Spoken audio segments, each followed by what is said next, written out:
I do really believe 100% from every part of me that everyone has the capacity to be able to do the things that they want and not to be held back by the mental baggage that's in our head that we want to push through. Welcome to the Do the Thing podcast. In each episode, we get down and personal with people who go after the things they want to make all their wildest dreams come true. Join us as we unveil and dissect a formula for what it takes to do the thing. Here is your host, Stacy Lauren.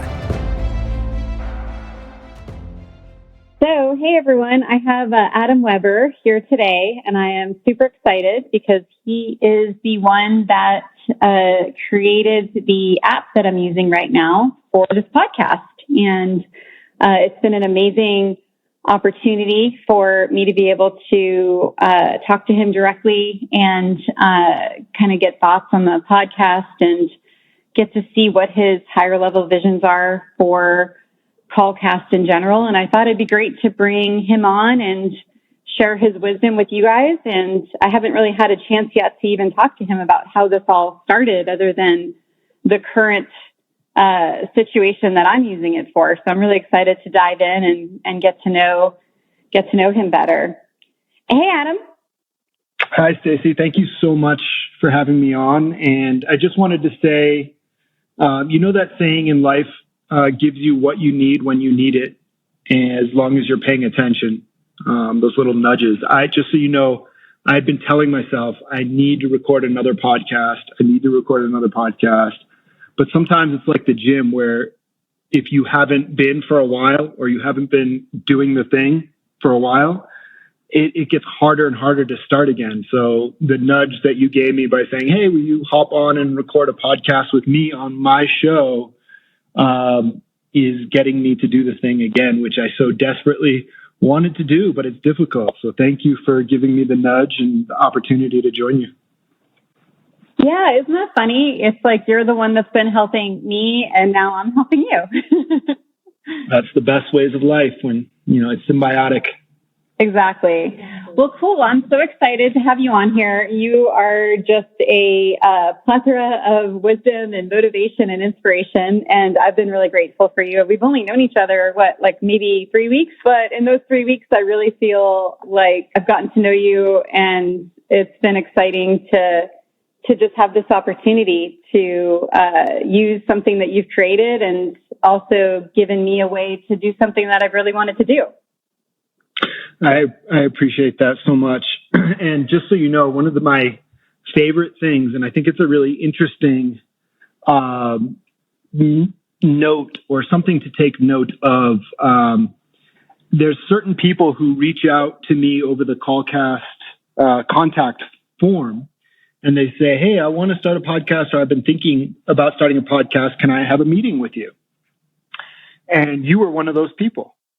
And there is something to say about people who are not shy or scared or don't let things get in their way about asking for help or just reaching out for a meeting. And in life, so for me, I fall on the other opposite side of that spectrum where I can be really afraid to reach out if I need help with somebody, or, it's embarrassing to say, I don't know how to do this. Can you talk to me about it?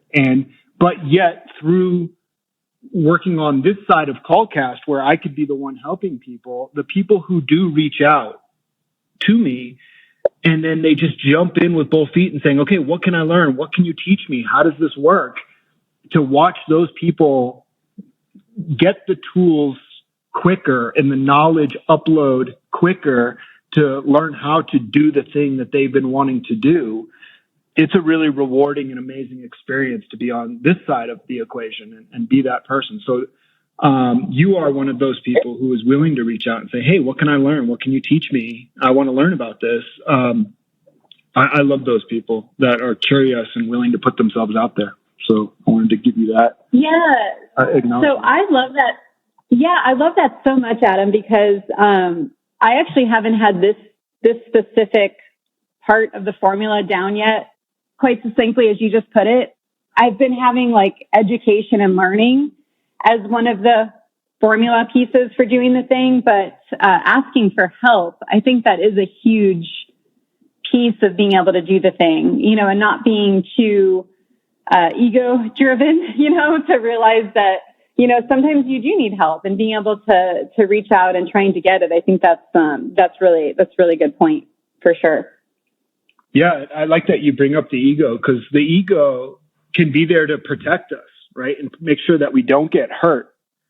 But in doing so can limit us in ways where only when we put ourselves out there and become vulnerable are the opportunities for the reward of, you know, learning something new and evolving into, you know, a greater experience, like, you know, you putting yourself out there. And that's why, you know, I started off by saying it had been so difficult for me to do a podcast again, because you got to put yourself out there, right? You got to ask somebody, hey, will you come on my show? Can I talk to you and ask you questions? And it's just, you know, putting yourself out in the front line for everyone to see and witness all the, you know, the beauties and warts that come with it. And so it can be really challenging to do that. And so, but yet, as maybe we'll get into, when I first launched CallCast, in order for me to really convince myself that I needed to put it out into the world, I had to create a challenge for myself. And that challenge was, okay, I'm going to record 365 podcasts with a new person every single day of the year. And that's going to make me do it. I have to, you know, and for me, when I set out for challenges or goals or resolutions, like it was a New Year's resolution, that one, it was, it had to be extreme or something that would, you know, make me feel like it was worthwhile pursuing.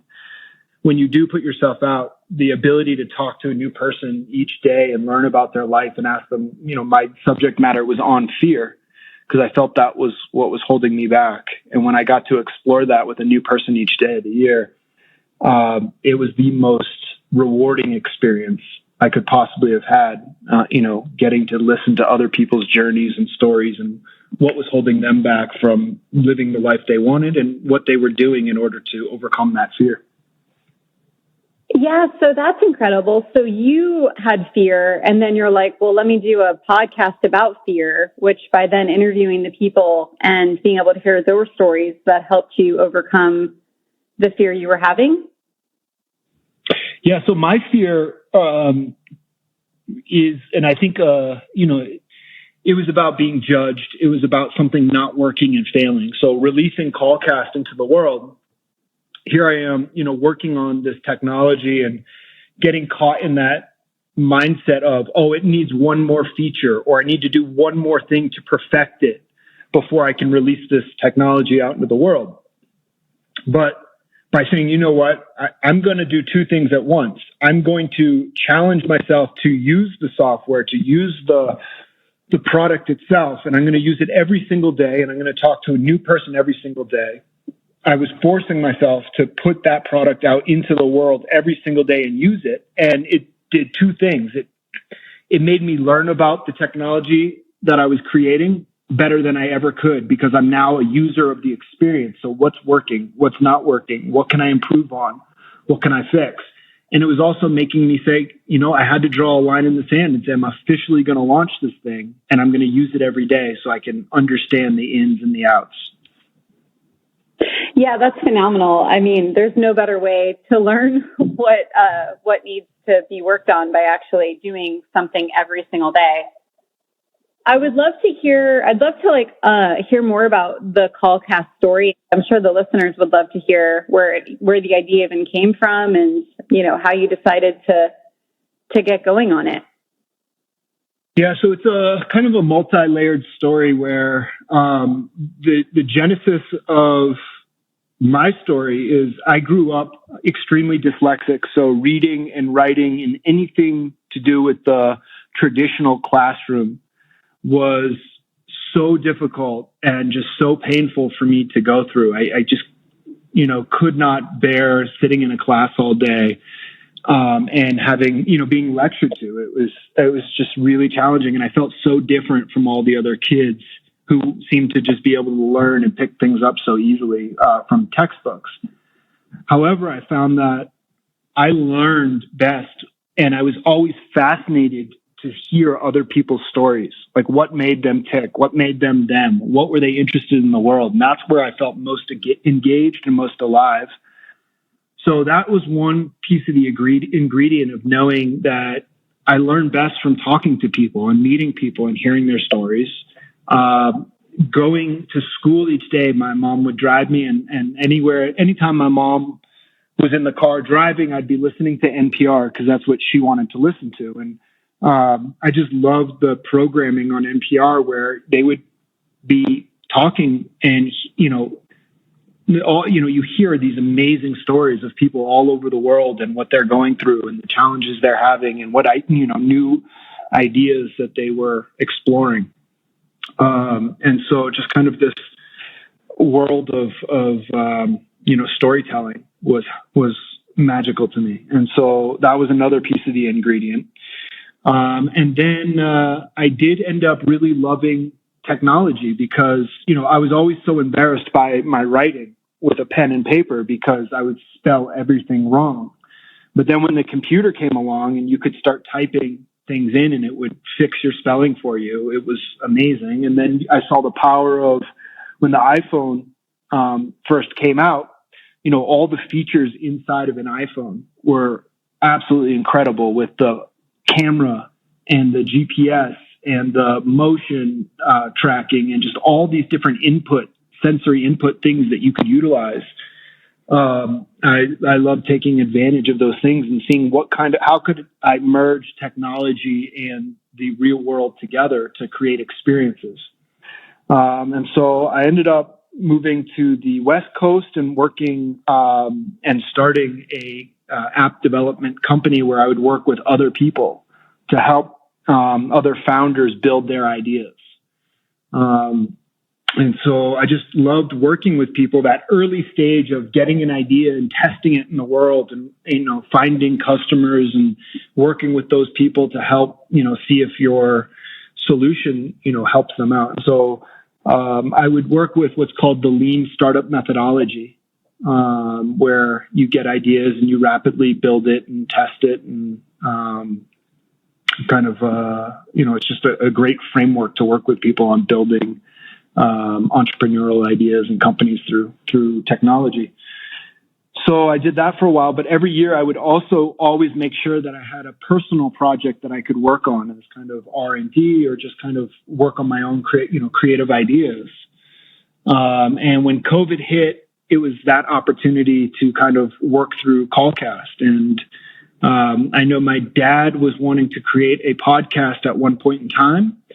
And I tried to show him, here's how we can create one using the software that was available. And he just got too frustrated and gave up.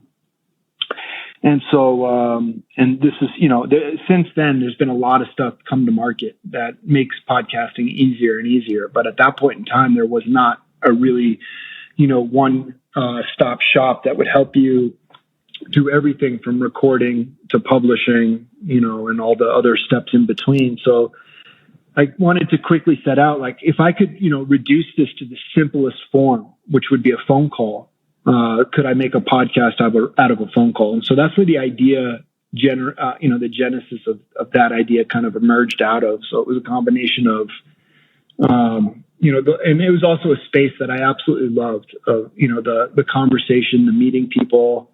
But I'm also, an introvert. And so meeting people can be scary and uncomfortable. But when you have the excuse to do it through, hey, can I ask you questions through the lens of a podcast?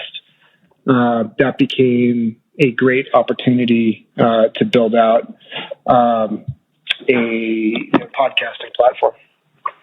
I actually just did an interview the other day with someone that she's a spectacular investigative reporter, like Emmys and all that stuff. And she had told me that a lot of reporters are shy and introverted. And with the same thing we were saying with the podcasters, with that lens of the reporter, it kind of gets you open to be able to talk to people. And then I had basically said I had the same concept because my background is sales. And I was extremely shy. My mom at one point had told me that people had asked her if I even talked. Like that was how shy I was. And through sales, I almost learned to communicate. So it's amazing that you're basically saying the same thing. How these parallels in these different industries come through, and we could build skills through that lens, essentially. I love that. Yeah, so when did you, because I would never imagine that from you, just from meeting you and hearing, what you're working on with your book, this podcast, and all the other stuff that you've done, that you were a shy person at one point in time. Yeah, it's interesting. It's through sales. It's nice, right? Because you kind of learned how to talk to people. You sort of had a reason. And you also weren't, at least for me, I wasn't scared of rejection because, one of my jobs was going door to door. So I knew if I went to 30 doors, I would sell a certain amount. So I knew they weren't rejecting me. They were just rejecting the product. And that concept of rejection, I think is where sometimes the shyness can come from, and once you can overcome that fear of rejection, then I think that's when the world kind of opens up to you in so many ways. Do you think that was a skill that you had to learn, or do you think you were born kind of already with that kind of layer built in? Yeah, that's a great question. I think it was learned. I think through different jobs, I realized that everything was numbers, and you just had to see enough people, to be able to get the sale. And then that sort of applied to other areas in life. That's why the book was originally going to be a sales book. But then I had other parallels in my life that I dated for a while. I'd learned that okay, rejection is not, it's the same thing as sales, right? It was all these different parallels in my life that essentially came down to sales. And that's when I was I would talk to friends that wouldn't go out and meet people, go on dates or whatever, because they were scared of being rejected. And that's when I was trying to explain to them, it's just them practicing that muscle of being able to meet people and not taking it personally. So anyway, I realized that it was so much more than sales. It was that concept of just building the muscle of being able to handle rejection through numbers, if that makes sense. Yeah, it does. And it's to me a really interesting step in if the idea is to be able to just jump and do the thing. There's so many times where we're letting that fear of rejection get in our way. And so building that muscle or being aware of that thing that's holding you back in order to just do the thing is such an important step to be mindful of. Yeah, no, it definitely is. So how did you go from this idea? It sounds like you had so much background in, the why of wanting to create CallCast, and then even having your dad be interested, in something similar, and you working for that app development company. And how did you actually feel like you were ready to I want to say jump off the cliff, but I think you know what I mean, and actually do it. So the interesting part, I think, was always, I've always loved building things or having ideas and being able to test them out. And so CallCast is not the first, foray into let me try and build something and launch it. But what it really is the first time to really build something, launch it, and then it's another matter to continue to revise it and continue to go back to it and try and improve it and just continue to build it out. And so, interestingly enough, it coincided with COVID hitting.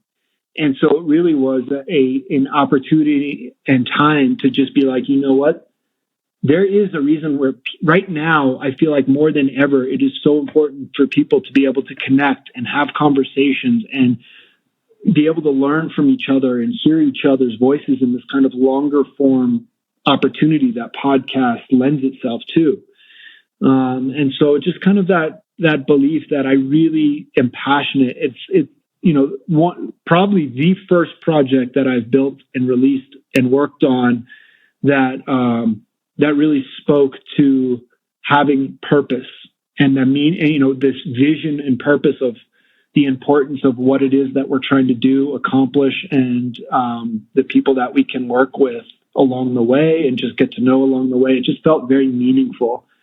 So the alignment was there. And so really right now, and as you know, we're still very early days in trying to build this out and work on it. And I think as you've seen, or as you will continue to see, that software is going to continue to change and evolve and improve as we continue to build it out and adapt and find ways to make it easier, better.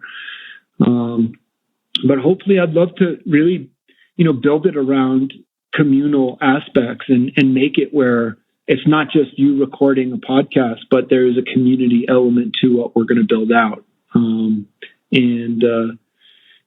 There is a calling that we all have, and hopefully through podcasts and meeting people and connecting with people, we can all become more attuned and tap into that calling.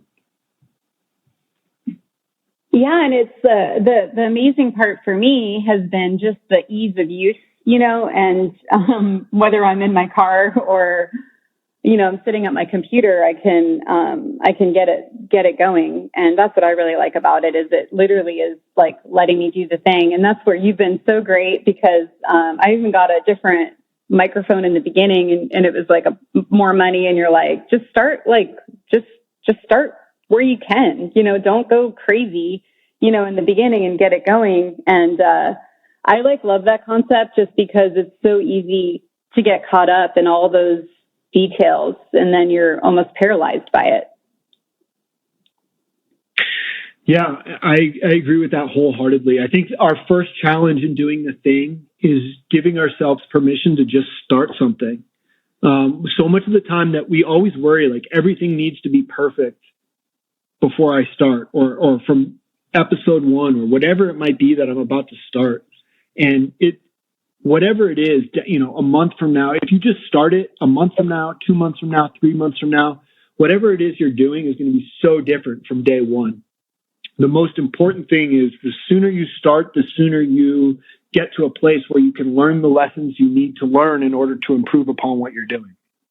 And so for you, just kind of watching what you're doing and what you've done here by just jumping in and saying, you know what, I'm going to take away and just peel off all the stress and expectations that everything needs to be perfect or whatever, and just get into it and start doing it and learn. Like, what's it like to invite someone on my show? What's it like to hit record? What's it like to, just be a good host or a welcoming host or make somebody feel comfortable? Like, those are all skills that you just don't start developing until you just jump in. So remove all the things that cause friction and slow you down and find the easiest path forward. And then, month 2, month 3, and month 4, you can fine tune and improve as you go. But, again, back to what you said, a numbers game. It's about getting the numbers stacked behind you. So you're already on your journey, and you've recorded now 20 episodes, 30 episodes. And, and that being said, also, I'd love to throw in, the other thing that happens by doing this thing is your world opens up, it expands, and you end up being granted new opportunities and experiences where someone will learn about what you're doing and like, oh, wow, I love the concept for your podcast, and I love that you're doing this, and I love that you're writing a book simultaneously, and one fuels the other. Would you like to be a speaker at my event? Right? Those opportunities don't come forth until you actually jump in and start doing the thing. Yeah, it's so true. It really is. It's so easy to get caught up in knowing everything ahead of time and exactly how something's going to go. And that's been the fun thing about this is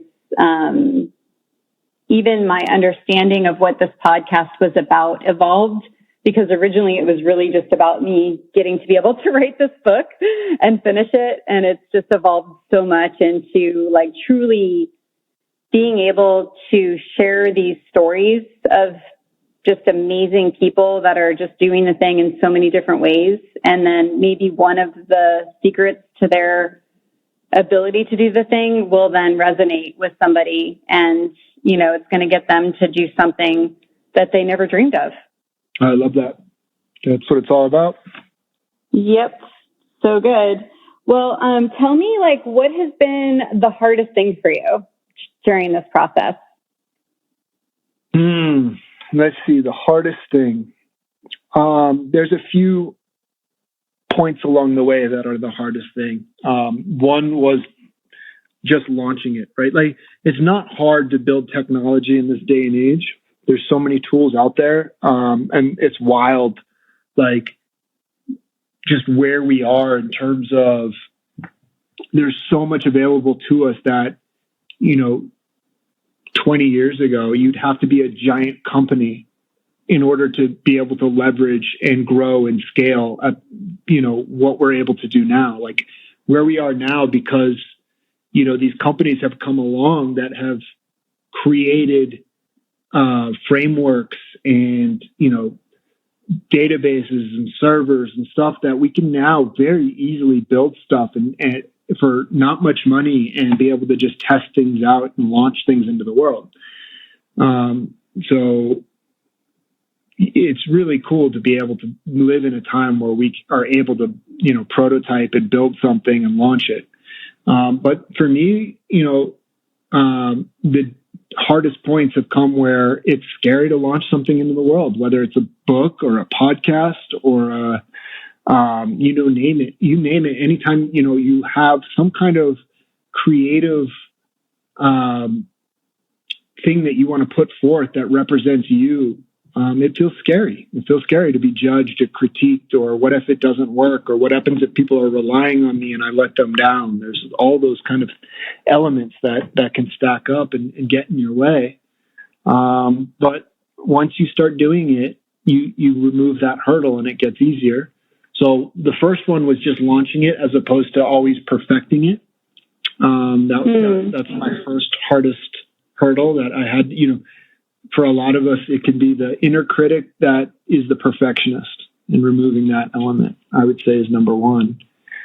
And then number two is, once you do launch it, you always want to be farther than where you are today. It's like, oh God, there's not enough hours in the day, and I want to be able to do X, Y, Z, and I want to develop X, Y, Z, and I want to do more faster, and just, so not being able to, I guess being a very, very small team has been a challenge, where you just want to be able to supply everybody with all the tools possible and make the best experience possible. But, good things come in pieces. So you gotta, work your way there.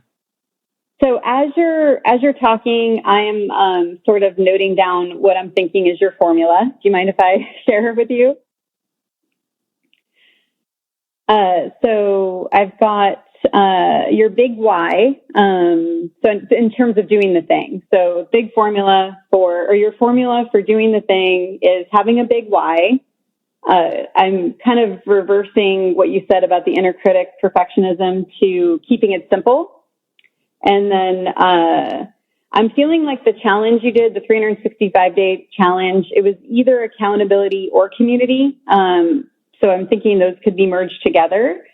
And then you mentioned asking for help, and I know you said that in terms of me, but I'm thinking you're kind of in that range too. But I'd love to hear what you think. So those are kind of the key things that I'm thinking you've used for doing the thing. And if I'm off track or if I miss something, please let me know. Yeah, have a big why. I love that. That really resonates and taps into something deep. And I think it's important for all of us to really pay attention to what are the things that make us feel most alive? Like, what sparks something in me and gets me excited? Because that's when you find those things, that's when you'll do your best work. That's when you'll be really motivated and find purpose. And yeah, that's great. The accountability, 100%. I think if I hadn't told myself I need to record every single day with a new person, it becomes easy to then miss a day here, miss a day there, miss a day here. And then all of a sudden you give yourself permission to stop counting. And then all of a sudden you haven't followed through or you haven't pushed yourself forward. So there was no getting out of, I need to find a new person, record, edit, publish every single day with a new person. And could I do it all within an hour, right? Like, have I made a solution simple enough to fulfill that kind of promise I wanted to make, which is like a lightweight podcasting solution, right? Like nothing that's like Pro Tools, heavy NPR style recording, but just lightweight, on the move, under an hour, like people who already have jobs or professional, but they want to, like what your user case actually was one of the things that I was thinking about, right? People who write books or want to write a book and want to be able to explore ideas and just be able to record it was high up on my list of thinking of, great use case scenarios for this kind of lightweight podcasting solution. And then asking for help, that's a constant challenge for me that I still need to work on or improve on. But I think it is a key piece of the recipe and I learn it through observing, the people that reach out to me through the app. I see them are the ones who start working and putting things together faster. Like if you're willing to reach out or take the risk and ask people what they know and then, apply it, I see them accelerating with their podcasts a lot faster. Yeah, that's really good. So as you're talking, I'm realizing I'm missing a big one. And this is kind of funny because this is what was bottlenecking me for a while. And you helped me get through it. When I started this podcast, I had, I'd exited my business that I'd had for 20 years. And I never would have considered myself ego at all. But I realized when I exited that I kind of was a little, because you count on I had 60 employees that were constantly like needing my attention and direction. And when that ended, it was just this weird empty bliss, abyss of like nothingness. And I'm making it sound terrible. It wasn't that bad, but it kind of was. But anyway, so then when I started something new, I'm like, oh, whatever, I got this. I built this company, and I'm going through that until like I did the first episode or the second episode. And I'm like, I am a terrible interviewer. And then I think I even said something like that to you. And I haven't done self-talk like that since really my 20s, honestly. And so, but it just comes up again when you're starting something brand new, and I hadn't actually considered that was going to be a thing for me. Because even though I had run this business, my other jobs before that were like sales and sales management and different kinds of positions, but they're all kind of doing the same thing with the same principles. Whereas doing this has been totally different, than anything I've ever done. And so that judgment happened. So yeah, I wanted two things, if you don't mind. One is let's flip judgment around as a part of that formula, because there's something in there that we need to like dissect a little bit more. And then the other thing, if you remember, or if you can just almost share again what you had told me when I texted you saying, like, I don't think I'm that good of an interviewer. I like doing this podcast, but and the people are great. Remind me, what did I say? So you had said, and you can add on to this if you like. I don't remember word for word, but it was basically like almost like I should like play the recording, because I think you even sent me a voice note. Man, if I was really that prepared, I would have done that. Actually, you know what? We're going to do it. Do you mind? No, I'd be happy to hear it. Is it okay? Okay, cool. Yeah. We'll see if it comes out. Hey, got your message. Absolutely. You can start as many podcasts as you want. That's one of the pro features. The one podcast we do. Okay, I don't think that's it. Okay, 1 second. I'll get there. One show on the free plan as much as you want. But then when you want to have multiple shows, that's where we upgrade people to a paid membership. But you could buy just the cheapest plan and still get unlimited shows. Good little advertisement there for CallCast. And as far as the editing, happy to delve into that more, talk about it, think about it, and feel it out. And lastly, about you worrying about being a good host, that's absolutely ridiculous. You're going to be an amazing host. It sounds like you're way too hard on yourself. That was like your first or second interview. It's really funny. I once heard a podcast with like some of the greats and legendary podcasts like This American Life with Ira Glass. And he actually had a tape of himself at the very beginning learning about podcasting, like going out talking to people. And it sends cringes up and down his spine, I think he said. And there's a few other early podcasters. Yeah. So, I mean, it was amazing because I went from like being just so critical to just like being like, okay, I'm literally practicing this new skill. How am I going to be amazing at it already? You know, and it almost like restarted this doing the thing again.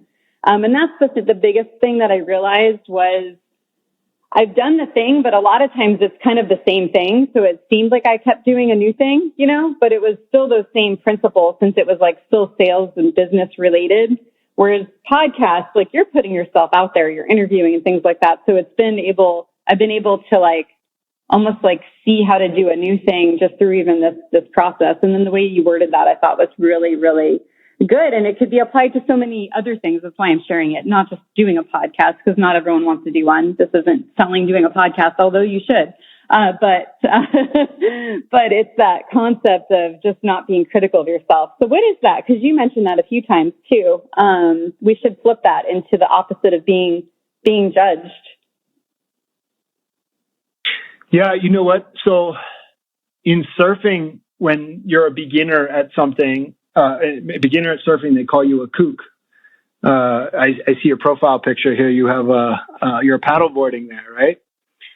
And yes. It's making me think it's like, it is, if you give yourself permission to be that kook, that complete beginner. And the thing that I love about surfing is it is so obvious who is new, who is a beginner. Like you have to pay your dues. You have to get pummeled by the waves and just look like an idiot out there, right? You have to like be so clueless, and the ocean will show you like it's this powerful force that's always changing in nature, and it will show you just how clueless you are unless you put in the time.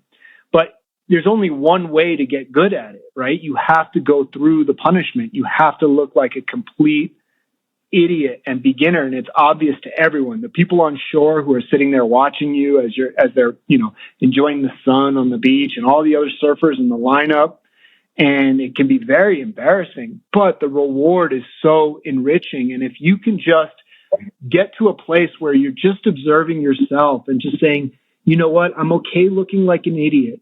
I just want to learn one little thing each day, or be mindful each day of one little thing that I can take away. And it's the feeling of being in the ocean or being in the water, or, there's all these things that make it so valuable and so rewarding that it doesn't matter if I look like an idiot. And if you can get to that stage with whatever it is that you're doing, a few months down the line, you're like, whoa, I am learning something new. I'm getting this. I see myself improving. I see myself getting better. It's so worthwhile, just that embarrassing feeling at the beginning, to finally get to something if you can stick with it through all the pain and embarrassment and just that awkwardness of being a complete beginner. And the more we become adults, the longer we are in our adult life, the farther we are typically from having to challenge ourselves with being a complete beginner at something. And we tend to stick to things that we're good at. Like, I'm good at something, I'm good at this, and therefore I'll stick with it because I always want to look good.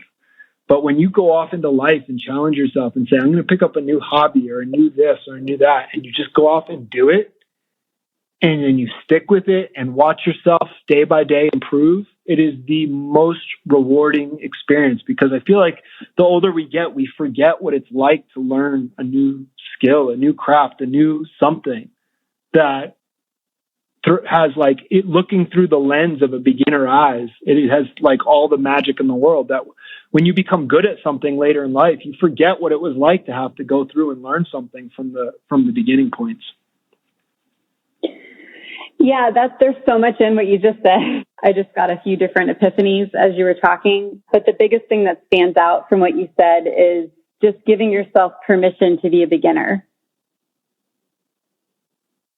Yeah. And to me, it's a lens that, just for you, like, find the things that you're getting from that experience, right? So like for me, back to surfing, Yeah. it was like a way to be away from technology, away from all the world and all the things that were going on land, complete different experience, going down into the ocean, feeling the water, feeling the, all these elements. And so when I was learning to surf, it was willing to go through all that embarrassment of looking like an idiot in front of all these people who had surfed their whole lives. And just say, you know what, for me, I'm finding so much meaning in this and it's so enriching. And it was fascinating to look through beginner eye sets because, as you're an older person, I might be working on, something with my business, but then going and doing something with a beginner, I'm doing something else like in the water and surfing. I'm now able to frame other problems I'm having in life through a different set of lenses and get epiphanies or ideas or new strategic thinking because I'm doing it through a beginner's mindset. And so I'm able to connect dots that wouldn't be there. So I highly recommend anybody who, you want to do something new and doing the thing. And if it is something that is so foreign to you and so scary, it is so worth doing and just giving yourself that permission to be a beginner and doing it through beginner eye sets, beginner eyes and lenses and the notes and framing in which you'll see things with that beginner mindset. There's so much value in that. There's so much value because that's where, honestly, you bring new things to the table that people who have been doing it forever miss because they're so, you get into a routine or you get accustomed to something, you stop picking up on the little elements of things or you forget the magic, right? If I've been doing it for so long, you forget to appreciate the feelings of water or sun. It's like all the things that you get by going down into the ocean. You might forget because you've done it so long that now you're looking to other things that are your new challenges. So there's so much value in that beginner mindset, beginner lens, beginner eyes that do the thing, jump in and do it. Just don't worry about what the world is going to say to you or judge you or critique you. None of that matters. Yeah, that's incredible. And that's a new, you gave me 2 new points today that I haven't had before, that asking for help and the beginner mindset. I'm so excited, Adam. That's great. That's so great. So if you had one piece of advice, you've given so much good stuff, but I'm like, okay, let's narrow it down to one piece of advice on doing the thing for the listeners. What would be your best piece of advice? My best piece of advice, because it applies personally to me, is put yourself out there. Don't let fear get in your way. Just do it. Just put yourself out there. I think your podcast, your book, the thing that you're focused on is the thing. You got to just do the thing. You got to put yourself out there. Unless you put yourself out there, you're never going to have that larger, bigger opportunity and experience. So step one, don't let fear get in your way. Just do it. Yeah. Is there anything that I did not ask you that you wish I did ask you?